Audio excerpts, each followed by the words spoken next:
ասեմ, դուք վատացել եք, որ ես մոտեցել եմ այս ամբիոնին ու խոսել եմ ձեր նախագահի մասին, պարոն նախկին քաղաքապետ, ես այն մարդ չեմ արդեն, ով վախենում է թիրախավորվելուց, ինչքան ուզում եք թիրախավորեք։ Ես միշտ խոսել եմ և միշտ խոսելու եմ արդարության մասին։ Եթե ես 2015 թվականին չեմ վախեցել ձեր մարզպետից, նա իմը չէր։ Բայց մի անգամ ինձ ասել են, որ գիտես, մի փոքր շրջանակում ասաց, այս կինը ով է, գնահատեց իմ արարքը, որտեղ ես դուրս եմ եկել իր տեղ։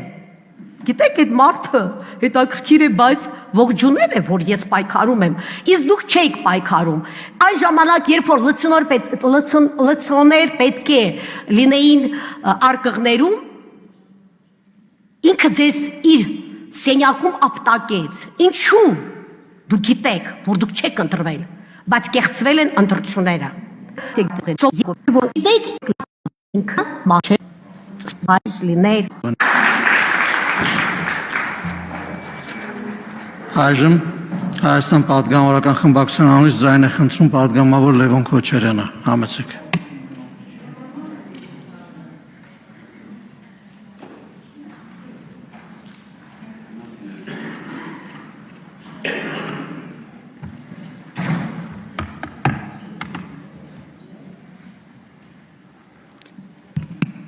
Սիրելի հայրենակիցներ,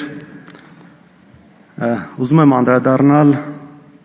Նիկոլ Փաշինյանի անցած շաբաթվա հերթական հիսթերիային օպային հնչեցրած որոշ մտքերի։ Եթե նկատել եք, օրինակ,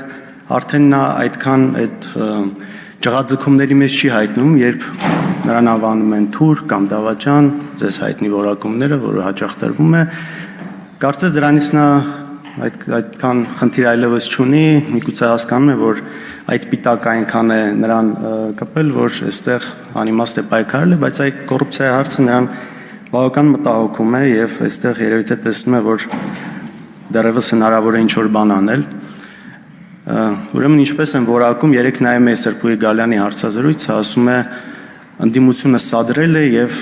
եղել է սադրանքի պատասխան։ Իսկ սադրելը որն է, երբ որ ընդդիմադիր պատգամավորը հարց է բարձրացում, կոնկրետ հարց,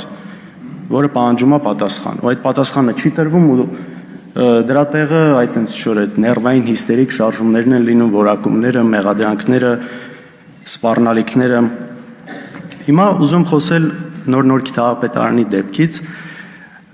շատ հաճախ որտեղ մոռացվում է սկիզբը եւ վերջը, ինչ է ուրեմն տեղի ունեցել, ակտիվիստ Արթուր Չախոյանը խնդիր է տեսել մանկապարտեզի շինարարության հետ կապված, ծախսված գումարների, մսխումների հետ կապված, դրա մասին հարց է բարձրացնում, հետո հետևում է թաղապետի զանգը, սեռական բնույթի հայհոյանքները, որին ի պատասխան Արթուրը եւ Մեսրոպ Մանուկյան Երևանի ընդդիմադիր ավականու անդամը քաղաքական ակցիա են իրականացնում եւ այն ինչ ասել է թաղապետը շատ բան ձևով, պատկերավոր ձևով նկարի հետ կապված են անում եւ հաջորդ օրը բոլորիս հայտնի ծեծն է լինում։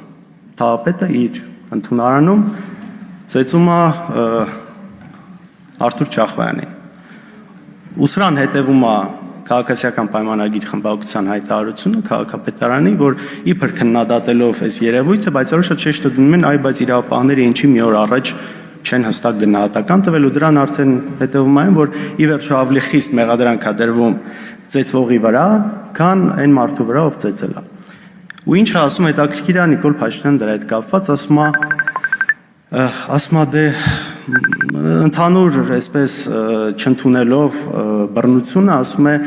դե մարդ հա կարող է ինքնատիրապետումը կորցնել։ Հիմա օրինակ երբ Արմեն Գրիգորյանը անհաջող միտք է արտահայտել ժամանակին, դրա դիմաց չեն ասել, մարդը կարող է սխալ արտահայտվել, այլ տարել են կալանքի ու ի վերջո այդ մարդը մահացել է դատարանի դահլիճում։ Երբ օրինակ գիտնական Ղարիբ Բաբայանը բորբոքվել է ադրբեջանցիների հետ ադրբեջանական ակցիայից Հայաստանի Հանրապետության հրապարակում, չեն ասել մարդը տուն-տեղ կորցրած, ամեն ինչ կորցրած ու սխալ բան չի էլ ասում, այլ կալանքի միջնորդություն են ներկայացնում, անում են դատարան։ Երբ որ Վազգեն Սաղաթելյանն ու Նարեկ Սամսոնյանը եթերից խոսում են YouTube-յան ալիքով բավական բաց իշխանությունների մասին չեն ասում։ Մարդեն ի վերջո էլի սխալման երևի թե չեն ասում, այլ տանում են կալանքի մի հատ էլ sense դեմքը սեղմելով ասֆալտին այդ ձևերով։ Կա Սարգսի Օհանջանյան եւ Նարեկի Մութաֆյան դեպքը։ Նույն ձև դատավորին ասել են օրինակ դուք ձեզ համարում եք Նիկոլ Փաշինյանի որակումները ընդունում եք, վնգստացող դատավոր համարում եք, տարել են կալանքի 2 ամիս կալանք, մինչև հիմա էլ կարծեմ գործը գնում է։ Զոհվածի ծնողի հետ կապված դեպքը, իմ հետ կապված դեպքը, որ չեն ասում, հետ ենք պատտվել խաղացույցի ընթացքում, հասկանանք լացող աղջկա ձայնը ինչից է գալիս, չէ, ոստիկանական մեքենայի մեջ խոշտանգում, հետո կալանք, հետո մնացած գործերը։ Հիմա այս ամեն ինչի վերաբերյալ ասում են դե մարդ է։ Քննչականի ղեկավարն էլ լուրջ դեմքով երեք փորձում էր համոզել, որ ծեծը ավելի թույլ հանցանք է, այն ինչ արել են իրենք ավելի թույլ հանցանք է, քան օրինակ Սամվել Վարդանյանի դեպքը։ Հասկանում եք, սա լուրջ չի, այս երկակի ստանդարտները ուղղակի ճճացող են։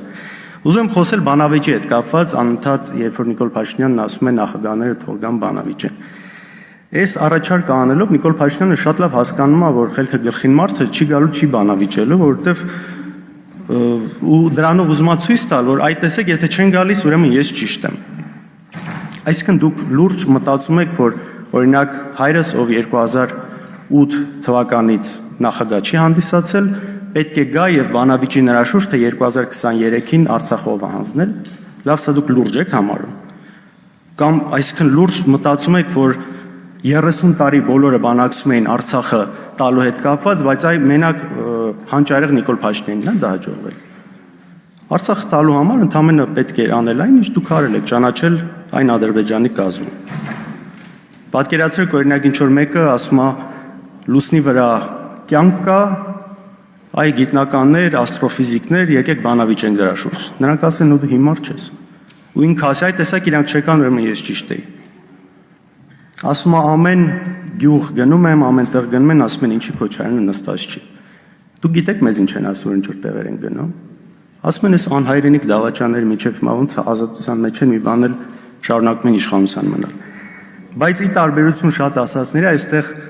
Նիկոլ Փաշինյանի ասածի մեջ ճշմարտություն կա եւ դա ունի պատճառ։ Ինչն է պատճառը, որովհետեւ տարիներ շարունակ շատ երկար, շատ մեծ ստի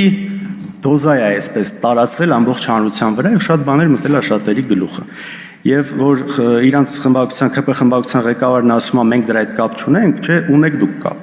Նույն 4 միլիարդի հետ կապված, չգիտեմ, բանկեր, օդանավակայան, հանքեր, սպայկա, հիվանդանոց, ինչ սուտ ասես տարածվել է։ Ես չգիտեմ, մեր նորանկախ պատմության շրջանում ավելի շատ սուտ ու կեղծիկ ու sense դեմոնիզացիա ինչ որ մեկի հանդեպ ավելի իրականացվել է, քան մեր հետ կապված։ Ու դուք եք դա տարածում։ Առաջինը այդ կեղծ նյութը արտատպել է Նիկոլ Փաշինյանի թերթը հայկական ժամանակը, հետո էլ հենց ինքը իր դատավորության ընթացքում դրա մասին բարձրաձայնում էր։ Այնպես որ սա միանշանակ է եւ հասկանալի է, որ մարդիկ ձեզնից լսել են տարիներ շարունակ դա, հիմա դուք 7 տարի է իշխանության եք, բարձր ձեզնից պիտի հարցնեմ, պիտի ասեն, ես բանն եք ասել, բա ինչ եղավ։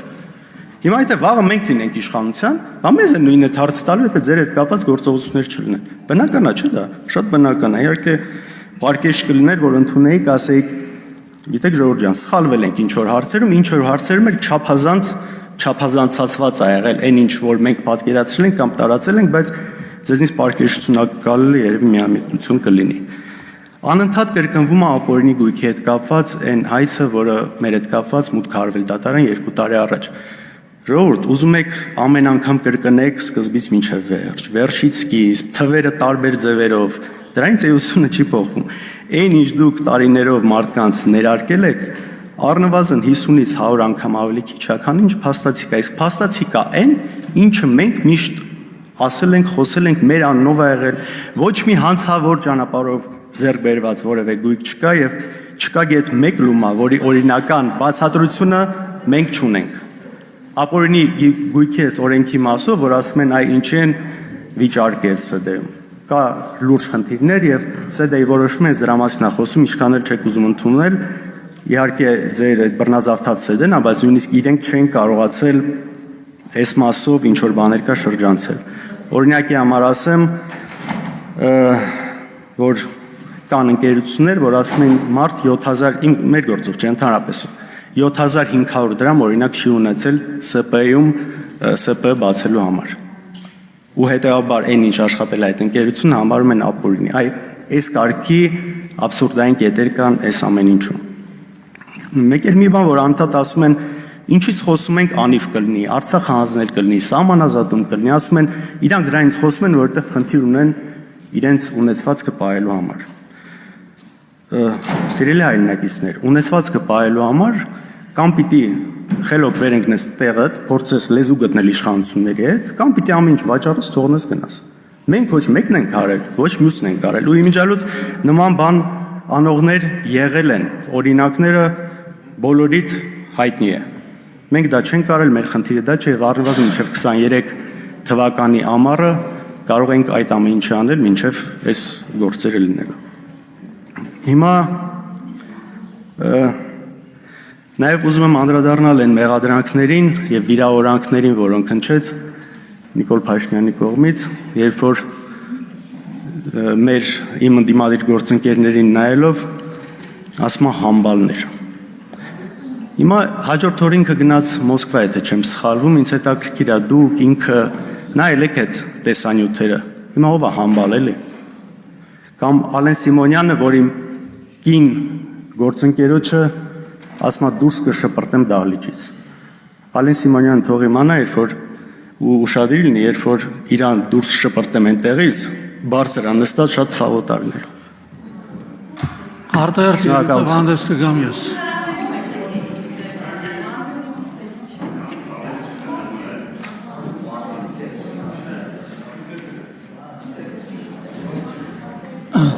Սիրելի հայրենակիցներ, հարգելի գործընկերներ, պարոն Լևոն Քոչարյան, չափերդ ճանաչեք։ Այդ տղան էլ ես դու, չափերդ էլ դու ճանաչի, արա, այդ տղա։ Ուրեմն դու լսի ես քեզ ինչ եմ ասում, արա Լևոն, լսի ես քեզ նստի տեղդ ու լսի ինչ եմ ասում։ Ուրեմն լսի։ Ժողովուրդը ինչ ասում ժողովուրդը երկրորդ նախագահ հանգստացի միակ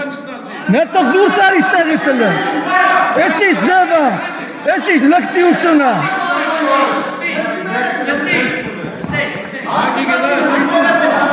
հանգստացեք միակ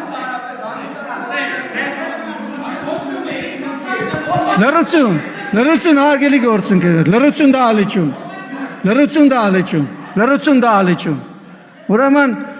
ասում եք թե մարդիկ ինչ են ասում ասեմ թե մարդիկ ինչ են ասում Ռոբերտ Քոչարյանի մասին մարդիկ ասում են հայրը թուրք է բայց մենք երբեք դες բանստեղից չենք ասում դες բանստեղից բայց ասում են որ հայրը թուրք է անունն են ասում են անհայրենիք դավաճան են դրանք Արցախը լքել են պատերազմական վիճակում Արցախը թողել են ընտանիքով թողե գնացել են մի կոպեկ ոչ Ղարաբաղի ոչ Ղարաբաղցու համար ոչինչ չեն արել ասում են դրանք անհայրենիք դավաճաններ են բայց մենք դες բան չենք ասում ստեղից չենք ասում դες բան ստեղից պահպանում ենք կոռեկտության սահմանները հա տեղը նստի ու մի խոսի ես քո խոսալու ժամանակ ստեղից բան է ասում հիմի կհանեմ կշպրտեմ դուրս դահլիճից կհանեմ հիմա քեզ կշպրտեմ դուրս դահլիճից որովհետև դու խանգարում ես իմ ելույթը Լևոն հանգիստ նստի տեղդ մատդ էլ իջացրու հանգիստ քո խոսքը ինձ հաճելի չէր բայց ես նստի տեղդ լսի դու տեղից խոսացողին չես կարող անդադես տեղդ նստի հանգիստ պահով եղել հանգիստ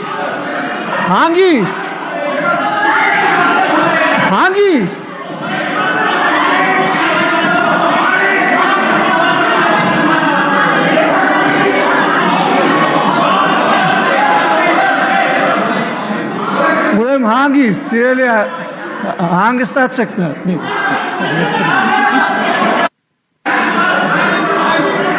հատ հանգստացեք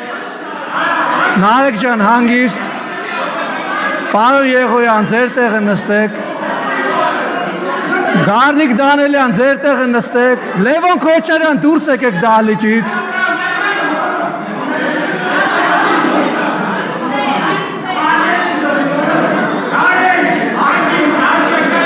Խնդրում եմ հարգելի գործընկերներ, պարոն Թորոսյան, պարոն Բակոյան, ձեր տեղը գրավեք, խնդրեմ։ Շնորհակալություն։ Հանգիստ, պարոն Եղոյան, ձեր տեղը խնդրում եմ գրավեք։ Շնորհակալություն։ Շնորհակալություն։ Բայց մենք չենք ասում, ես շարունակեմ ելույթս, չենք ասում ժողովրդին չա ասում։ Թալանչիները ասում, անհայրենիք դավաճանները ասում այդ հոկտեմբերի 27-ից հետո, որ լրագրողների հետ պետք է խոսային, որ պետք է Հելներ պարզաբանում տար երկրի ղեկավարը հոկտեմբերի 27-ը տեղի ունեցել երկրում, ասում թռաշված չի։ Ինչ-որ դեմքի հիստերիկ շարժումներով ու ներվային հիստերիկ պահվածքով։ Հետ եք տեսել, մարտի մեկին ասում է, մարդիկ դուրս էին գալիս, կրակում էին, հետո թաքնվում էին մյուս մարդկանց հետևը։ Եվ դրանով ուզում ապացուցի, չերյո մուխայով, պարոն Եղոյան, խնդրում եմ էլի, մի ընդհատեք էլի, Տիկին Հակոբյան, խնդրում եմ էլի, ժողովուրդ ջան, հանգիստ էլի, պարոն Օհանյան, հանգիստ ժողովուրդ, լավ հասկացանք, հարգելիս հանգիստ, թողեք խոսեմ էլի, ժողովուրդ ջան, հանգիստ, ուրեմն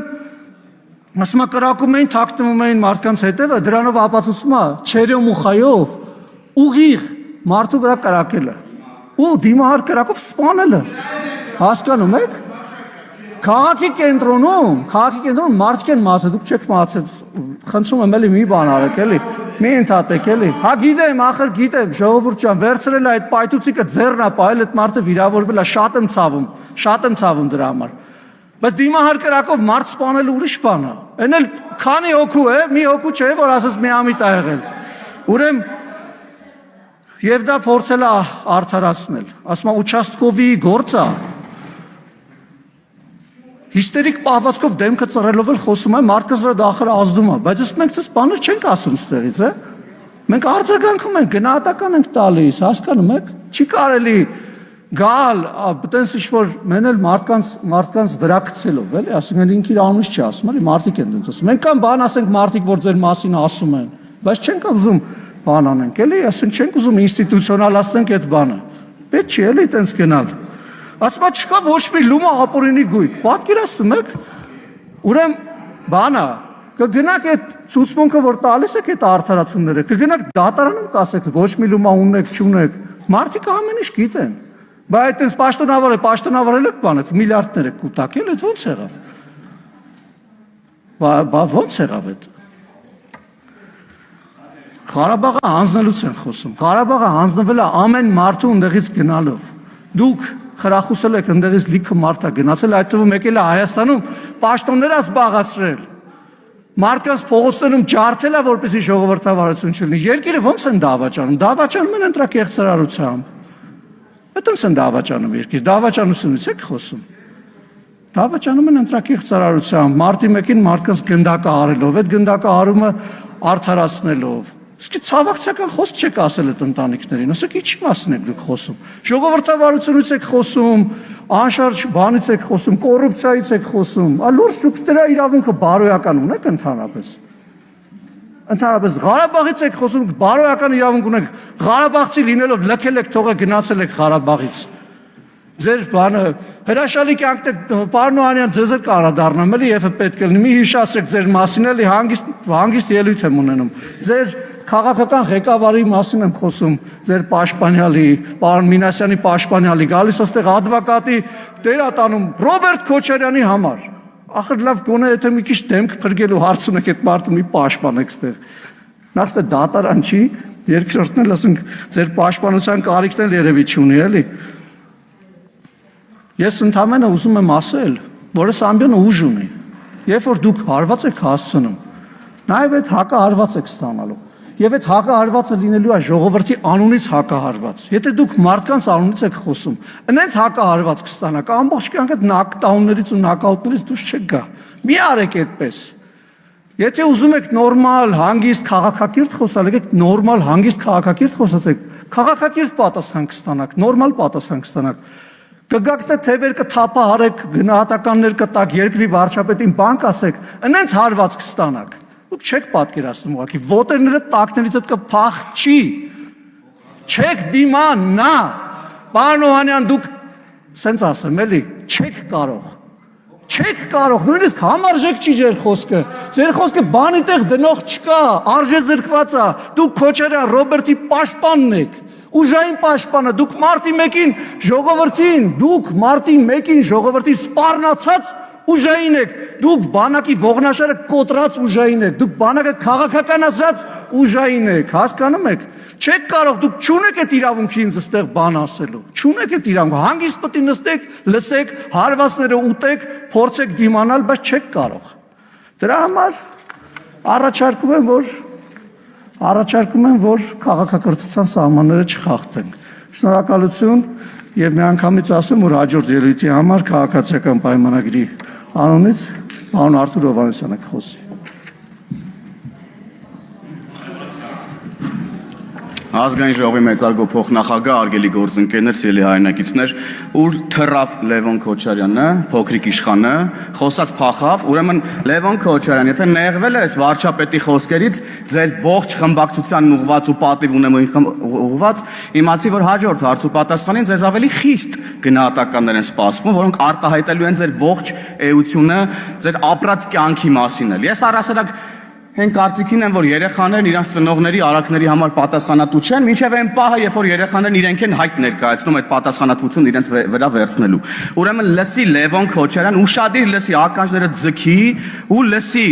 Այդ որ գալիս է այստեղ ծեծերից ես խոսում, սրան այսպես քաշքշեցին, ինձ մեքենայի մեջ վայ քաշքշեցին, թևերս ցավաց եւ այլն, կգնաս հորդ կհարցնես այդ ոնց էր ելնում, որ մարդկանց զուգանում ծեծում էին ու էլ զուգանից դուրս չէին գալի, կգնաս հորդ կհարցնես ոնց էին մարտի 1-ին դիմը հարկարակով մարդկանց սպանում փողոցներում, կգնաս հորդ կհարցնես ոնց է Հայաստանում տեղի ունեցել հոկտեմբերի 27, կգնաս հորդ կհարցնես ոնց էր Մեղրին փորձում փոխանակել Ղարաբաղի հետ, կգնաս հորդ հարցնես ոնց է ցեղասպանության հարցը սակարկում Թուրքիայի հետ հարաբերությունների ժամանակ, կգնաս հորդ կհարցնես, թե քո մանկության տարիքին ձեզ ինչ էին ասում։ Մեր Հայաստանի Հանրապետության շարքային ազնիվ քաղաքացիները ում թալանում էիք առավոտից իրիկուն։ Մի հատ էլ եկել այստեղ ժպիտով ասում է մեզանից ապօրինի գույքեր են, դու մարդիկ կարդում, չի ավարտվում է ձեր ապօրինի գույքը, արա։ Հազարավոր մարդկանց կյանքի փող եք լափել ու կերել, հանգստացի պարոն Մինասյան, նստեք տեղներդ լսեք, մի գնացեք, խոսալ գնալով չի ընդհանրապես, ուստեղ եկել ասում եք մենք չենք կարա խոսանք, չեք կարա խոսակ, ով եք դուք որ խոսակ ընդհանրապես Հայաստանի Հանրապետությունում կոռուպցիայից, մարդու իրավունքների խախտումներից, թալանից, կառավարումից, ով եք դուք ընդհանրապես, ձեր կառավարումը տեսանք, հեղափոխությունից հետո մի ամիս էլ չհասցրեցիք աշխատել, ձեր ապիկարությունը տեսանք, վարչապետը հրապարակային դες դուրս է շպրտել կառավարությունից, շպրտել է դուրս ձեզ կառավարությունից, այդ է մեր վերջնական եւ հստակ գնահատականը ձեր կառավարման ընդհանրապես եւ ձեր էությանը։ Զզվեցիք թողեք արդեն իսկականից, ձեռեք առել է ժողովրդին։ Այո, ապօրինի գույքի բռնագանձման ինստիտուտը անելու համար մեզ 3, 4, 5 տարի ժամանակ է պետք գալի։ 3 տարի ժամանակ է պետք եղել։ Հիմա մտել է ընթացքի մեջ այդ ապօրինի գույքը հատիկ Ամեն ինչ վերադարձվելու է այս պետությանը, ու հիմա այսպես ջղաձգված եկել եք, փորձում եք ձեր լափածը թալանացա հետ բերեք, սենց ինչ-որ բան, փորձում են քաղաքացիական պայմանագիր խմբակցության, իշխանության ներկայացուցիչներին մեղադրել են բոլոր կերած բաներում, ինչ-որ իրանք են արել։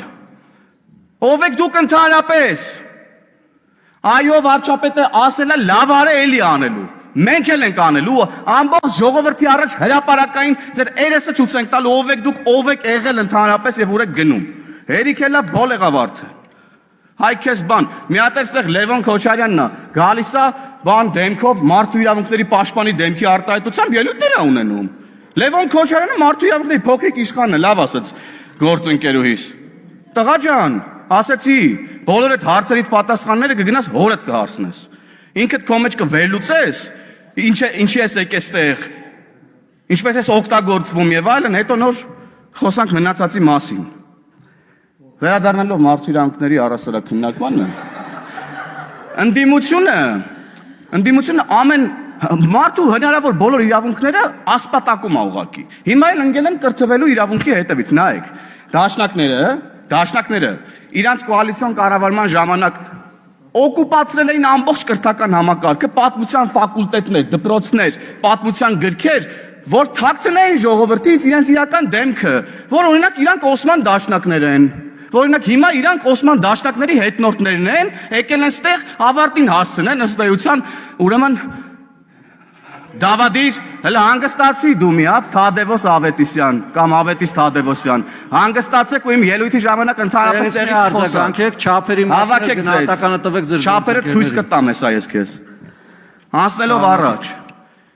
Հնարավոր բոլոր իրավունքները ցած փորձում են ոտնահարեն։ Կրթվելուց խոսում ես, գալիս ասում են, խանգարեցես Թադևոս Ավետիսյանը միտքս կտրվեց։ Հա, օկուպացրել էին ողջ, ուրեմն կրթական ոլորտը, որ իրանց էս դավադիր, դավաճան դեմքը թաքցնեն ժողովրդից, որ դրա քողի տակ ուրեմն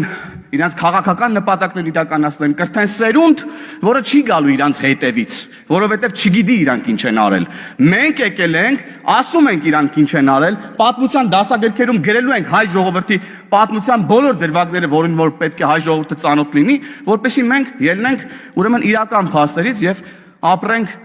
եւ մեր ապագան կառուցենք իրողությունների վրա։ Իրական Հայաստան կառուցենք, այո, սիրելի գործընկերներ։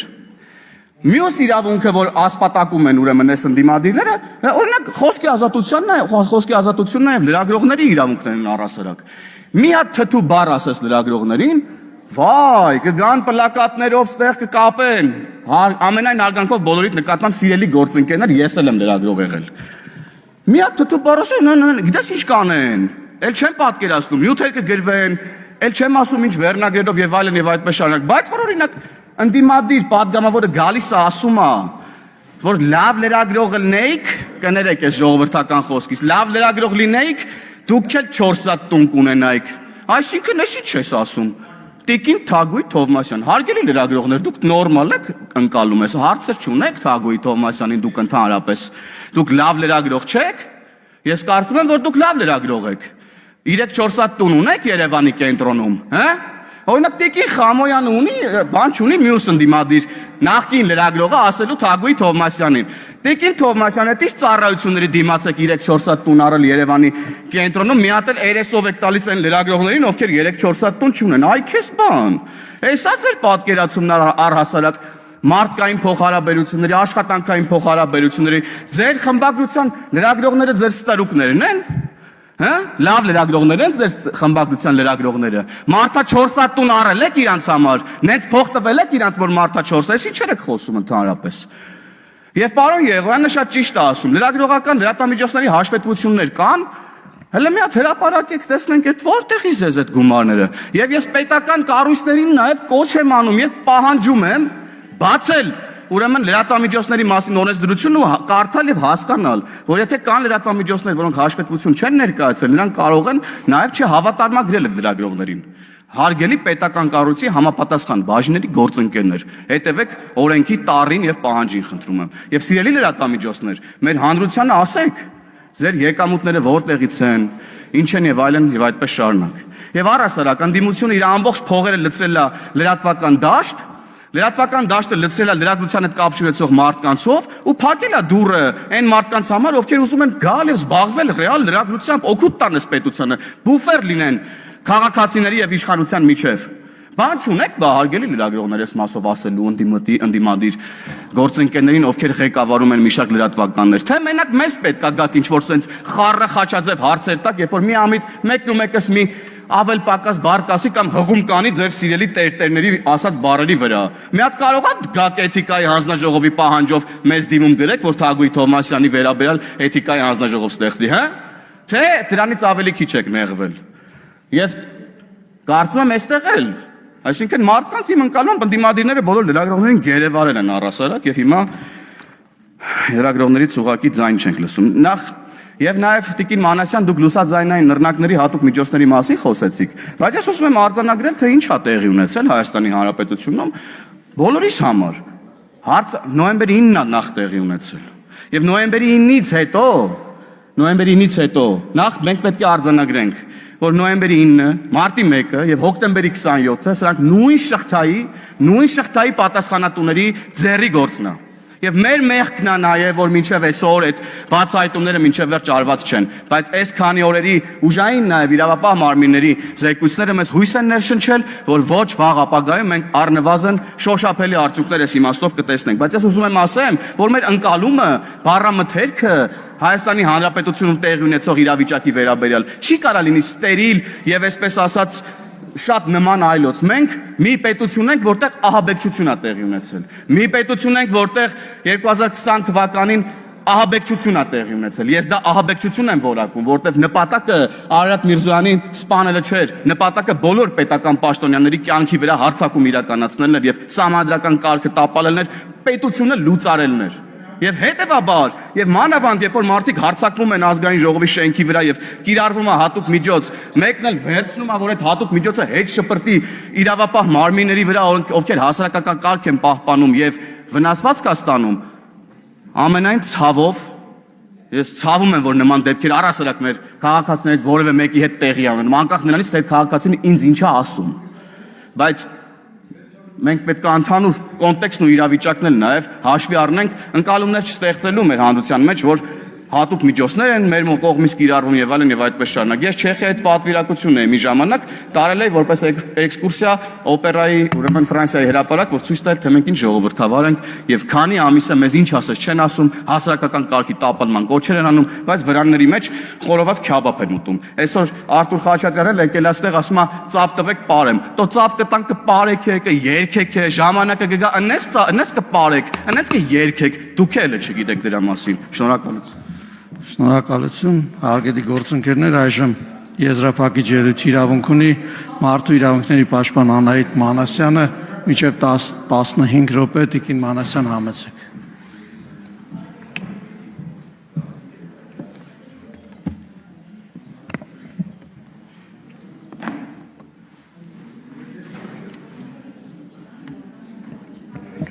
Խնդրում եմ լրություն դահլիճում։ Հարգարժան փոխխոսնակ, հարգելի գործընկերներ, սիրելի հայրենակիցներ, իրականում եզրափակիչ ելույթս մի քիչ այլ տրամաբանությամբ էի կառուցել, բայց ստիպված եմ փոխել, նկատի ունենալով այն հանգամանքը, թե ինչ տեղի ունեցավ մեր ազգային ժողովի դահլիճում, որովհետև չեմ կարող չարձանագրել, որ Հայաստանում ի վերջո քաղաքական բանավեճի մշակույթը իրապես անթույլատրելի է, այն մշակույթը, որը գոյություն ունի, անթույլատրելի է, եւ մենք բոլորս պետք է փորձենք ամեն ինչ անել ժողովրդավարական պետությանը հարիր քաղաքական բանավեճ ունենալու համար, ու նման դեպքերն էլ դարձյալ առանց որևէ մեկին հատուկ թիրախավորելու ուզում եմ հատուկ արձանագրել, որ անթույլատրելի են խորհրդարանական հանրապետության խորհրդարանի դահլիճում։ Բայց չեմ ուզենա այս պահին եզրափակիչ ելույթիս ամբողջ ժամանակահատվածը ծախսել սրա վերաբերյալ խոսելու համար, որովհետև մի շարք այլ հարցեր կան, որոնց միանշանակ ուզում եմ անդրադարձ կատարել իմ եզրափակիչ ելույթի ընթացքում։ Ըստ էության բազմիցս առիթ ունեցել եմ տարբեր առանձին խնդիրների վերաբերյալ խոսելու, հետևաբար փորձեմ խոսել մարդու իրավունքների վերաբերյալ մի քանի ստանդարտների մասին, բայց արձագանքելով նաև որոշ ելույթների, որոշ պատգամավորների ելույթների, որովհետև դրանք որոշակի առումով հանրային ընկալումներ են ձևավորում ընդհանրապես մարդու իրավունքների հետ կապված։ Նախ Առաջին հերթին անդրադառնամ, թեպետ այստեղ չեն հարգելի գործընկերները, բայց մի քանի ելույթների, օրինակ Տիկին Գալստյանի ելույթին, ով չգիտես ինչ տրամաբանությամբ եւ ամենաանսպասելի մեղադրանքը կարծում եմ հնչեցրեց իմ եւ մեր հաստատության հասցեին, խոսելով այն մասին, որ քաղաքականապես չեզոք չեն ըստեյության։ Անկեղծ ասած չեմ ուզենա անդրադառնալ այս հարցի հետ կապված հիմնավորումներին, բայց այստեղ զավեշտալի մի հանգամանք կա։ Ըստ էության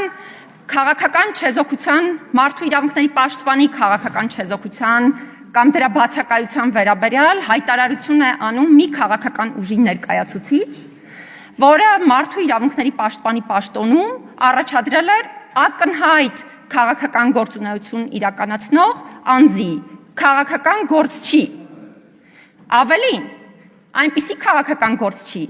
ով մարդու իրավունքների տեսանկյունից նույնիսկ տարրական կանոններ եւ սկզբունքներ չի պահպանում։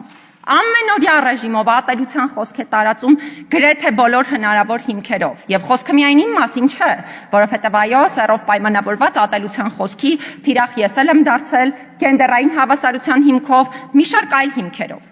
Սա մարդու իրավունքների ամենատարրական կանոնների խախտում է ըստ էության։ Եվ սա ըստ էության ցույց է տալիս ոչ միայն առաջադրված անձի մոտեցումը մարդու իրավունքների եւ մարդու իրավունքների պաշտպանի ինստիտուտի նկատմամբ,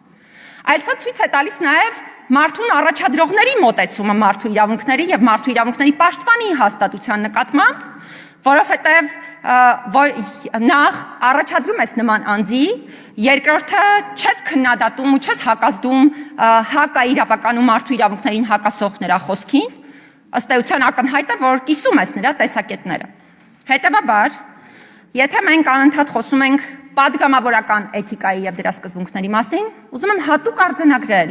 որ սա եւս կարծում եմ պատգամավորական էթիկայի եւ վարքագծի կանոնների խիստ խախտում է այսպիսի վարքագիծ ունենալ ընդհանրապես եւ այսպիսի մոտեցումներ մարդու իրավունքների նկատմամբ եւ միանշանակ համարում եմ, որ ցանկացած դեպքով, ինչը նաեւ պահանջում եմ, պատգամավորական էթիկան պետք է դառնա քննարկման առարկա, այդ թվում նմանատիպ դեպքերով։ Այդ թվում մարդու իրավունքների նկատմամբ վերաբերմունքը ցույց տալու նմանատիպ դեպքերով։ Երկրորդը, անկեղծ ասած, այս համատեքստում մի քանի հարց ունեմ, որովհետև ըստ էության պատգամավորը քաղաքական չեզոքության խախտման մասին խոսեց, բայց առանձին հիմնավորումներ չներկայացրեց, դրա համար ես փորձեմ մի քանի մտքեր արտահայտելու միջոցով ինքս ստանալ պատասխաններ քաղաքական չեզոքության վերաբերյալ կամ քաղաքական չեզոքության խախտումներ իմ կամ իմ հաստատության կողմից թույլ տալու դեպքերի հետ կապված։ Օրինակ, արդյոք Տիկին Գալստյանը եւ նրա գործընկերները քաղաքական չեզոքության խախտում են համարում այն հանգամանքը, որ ես գտնում եմ, որ Հայաստանի խորհրդարանի պատգամավորներից ամենաշատը քաղաքացիների, սովորական քաղաքացիների, ոչ թե քաղաքական գործիչների, այլ սովորական քաղաքացիների իրավունքների խախտումների հետ կապված մեզ հետ հաղորդակցության մեջ է պարոն Արծվիկ Մինասյանը, որը հանդիսանում է հենց Հայաստան խմբակցության ներկայացուցիչ, եւ ըստ էության կարծում եմ ի տարբերություն շատ քաղաքական գործընկերների, շատ էթիկական հաղորդակցություն է վարում, բարձր ստանդարտներով, բարձրաձայնում է անընդհատ է բարձրաձայնում խնդիրներ, որոնք ուղղակի սովորական քաղաքացիներին են վերաբերում, եւ ես սա հրապարակայնորեն գնահատել եմ եւ հիմա էլ գնահատում եմ։ Սա քաղաքական չեզոքության խախտում է համարվում թե ոչ։ Կամ այն, որ հենց Հայաստան խմբակցությունից, օրինակ, ասորական համայնքի հետ կապված բազմաթիվ հարցեր մենք մշտապես քննարկման առարկա ենք դարձնում, փորձում ենք լուծումներ գտնել, օրինակ, Տիկին Իրինա Գասպարյանի հետ։ Այսպես շարքը չեմ կարող շատ երկար շարունակել, որովհետև շատ չեն այն պատգամավորները, ովքեր մարդու իրավունքների հետ կապված այդպիսի էթիկական ստանդարտներ են դրսևորում եւ քաղաքացիների հետ կապված հարցեր են բարձրաձայնում, բայց միևնույն է, հատուկ եմ ուզում արձանագրել։ Ընդ որում, այս պատգամավորների թվում օրինակ Տիկին Վարդանյանը չի դասվում, Տիկին Գալստյանը հաստատ չի դասվում, որովհետև նորից եմ կրկնում, սովորական քաղաքացիների հետ կապված անընդհատ հարցեր բարձրաձայնելը մի բան է, քաղաքական նպատակահարմարությունից հարցեր բարձրաձայնելը մեկ այլ բան է։ Բայց կուզենամ մեկ այլ հանգամանքի անդրադառնալ, անդրադարձ կատարելով հարգարժան Տիկին Վարդանյանի եւ պարոն Դանիելյանի ելույթներին համադրված եղանակով, որովհետեւ կարծես թե այստեղ պարոն Դանիելյանը փորձում էր համեմատություն անել տարբեր մարդու իրավունքների պաշտպանների միջև, Տիկին Վարդանյանն էլ կարծես մեր հայտարարություններից էր օրինակներ ընթերցում վերջին ժամանակների։ Նախ ամոթալի եմ անկեղծ ասած համարում նման դեպքերը, որովհետև պատգամավորները պետք է նպաստեն մի հաստատության եւ մի պերի միջև սոլիդարության ձևավորմանը, իսկ սա հակառակին է նպաստում, ես սա ամոթալի եմ համարում միանշանակ, բայց սրա հետ մեկտեղ ուզում եմ մի քանի կարևոր հանգամանքի անդրադառնալ։ Ես իմ բոլոր մարդու իրավունքների պաշտպան գործընկերներին շատ սոլիդար եմ վերաբերվում եւ իրոք գնահատում եմ նրանց անգնահատելի վաստակը այս հաստատությունը կարևոր մակարդակի բարձրացնելու հարցում։ Բայց օրինակ Տիկին Վարդանյան գործընկերներ, արդյոք կարդացել եք օրինակ Սարի Թաղի դեպքերի վերաբերյալ 2016 թվականին մարդու իրավունքների պաշտպանի հրապարակային խոսքը, երբ օրինակ հստակ հիմնավորում էր բերվում, թե հավաքը եղել է ոչ խաղաղ բնույթի եւ մանրամասն հիմնավորվում էր այդ հանգամանքը ոստիկանական բռնությունների հետ կապված իհարկե եւս խոսելով։ Կամ օրինակ երբևէ տեղեկացված եղել եք այն դեպքերից, երբ տարբեր անկախ պաշտոնյաներ, հիմա չնշեմ որտեղ, որովհետև սա նաև մի փոքր արտաքին քաղաքական խնդիր է, գնում էին խոշտանգումներով ամենահայտնի քրեակատարողական հիմնարկներ եւ վերջում հաղորդագրություն էին տարածում, որ մեծ բռնության վերաբերյալ որևէ բողոք չի ներկայացվել եւ ընդամենը սա էր։ Եվ սա ընդ որում